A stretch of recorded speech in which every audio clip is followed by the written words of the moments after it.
অক্টোবরের প্রথম দিন থেকেই কার্যত বন্ধ যুক্তরাষ্ট্রের সব সরকারি কার্যক্রম।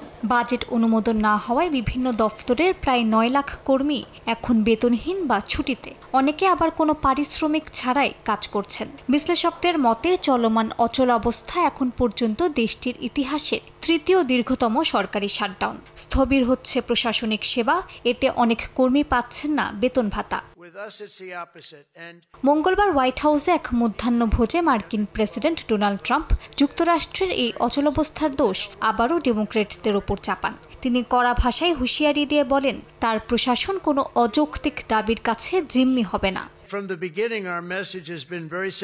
শুরু থেকেই আমাদের বার্তা খুবই সহজ, আমরা তাদের এই উদ্ভট পরিকল্পনার সমর্থন করব না। সিনেটে সবসময় বাজেটের মেয়াদ বাড়ানোর জন্য ভোট দেয়া হয়। ডেমোক্রেটরা দেশ সুষ্ঠুভাবে পরিচালনায় বাধা তৈরি করতে চাইছে, কারণ আমরা সব দিক দিয়েই খুব ভালো করছি। অন্যদিকে রয়টার্সের এক জরিপে দেখা গেছে, এই অচলাবস্থার জন্য 50% যুক্তরাষ্ট্রের নাগরিক রিপাবলিকান নেতৃত্বকেই দায়ী করছেন, যেখানে 43% দোষ দিচ্ছেন ডেমোক্র্যাটসদের। তবে আশ্চর্যের বিষয়, এই সংকটেও প্রেসিডেন্ট ডোনাল্ড ট্রাম্পের জনপ্রিয়তা 2% বেড়ে 42% দাঁড়িয়েছে। বিশ্লেষকরা বলছেন, এটি মূলত রিপাবলিকান ঘাঁটিতে তার দৃঢ় সমর্থনের ফল। মালিহা সুহরওয়ার্দী, সময় সংবাদ।